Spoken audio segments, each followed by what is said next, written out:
Number 4 is that it reduces risk of injury. So we've talked a lot about various different parts, but just to summarize those different parts that I've discussed, the discs are in a safer position, which goes back to what I was talking about at the start when we take it off. When we go into the flexed position, you've got that sort of gel-like fluid in the middle of the disc. When we go into a flex position, that gel-like fluid gets pushed to the back because of those forces. It delaminates the disc and eventually can arrive and turn into a bulging, prolapsed, or fully herniated disc.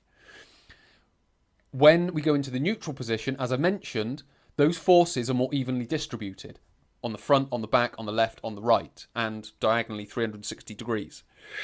When the force is being, or when that gel-like fluid is being pressed evenly, again, because it's being pressed evenly all the way around, it's much safer on the disc and the layers of the disc, so it minimises the risk of any delamination because the force isn't concentrated in one part of it, it's spread all the way around it.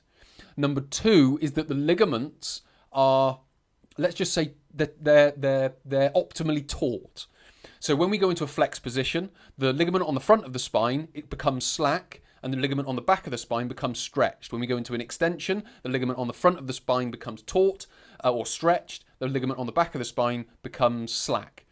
When we're in the neutral posture, they're optimally and evenly taut. So they're neither slack nor stretched. They're just in a position where they can offer their best support to the vertebra and to the discs. And that's the same with all the ligaments that go in between the spinous processes and the transverse processes.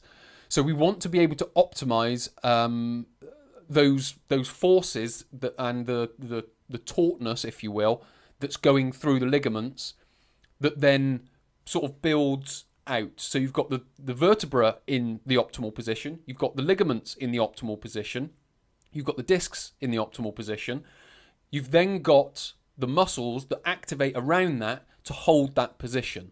And then the forces are all distributed across all of those passive tissues and the active tissues, and they're then able to make the most of that and essentially build the health of the spine, because the body will react to those stresses in a positive way if those stresses aren't overloading the spine.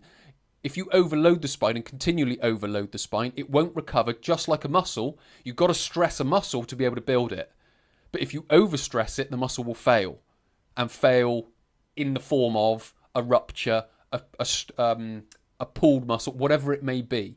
And it's the same with the passive tissues. If you overstress them, they'll eventually injure or fail and injure. But if you overstress them and allow them to recover, they'll be able to essentially build the health, the optimal health of the spine. And that's the way that we need to think about it. What we then get are, as I've said, shear forces are neutralised.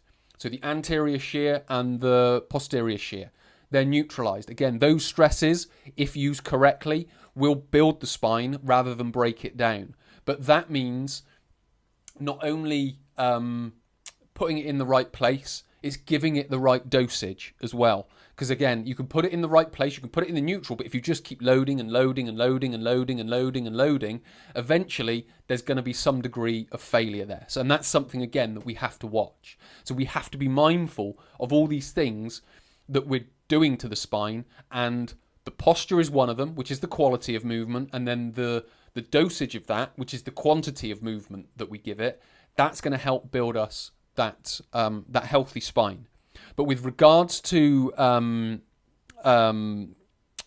sort of the forces on the spine, these shear forces become neutralised, and then finally compressive forces are reduced. And the compressive forces are the ones coming down or up through the spine, the ones that are compressing it together. Again, those are reduced in that neutral spine because it's able to spread it around. So you've got the shear forces going back and forth, and you will have lateral shears as well, depending on the type of movement that it is.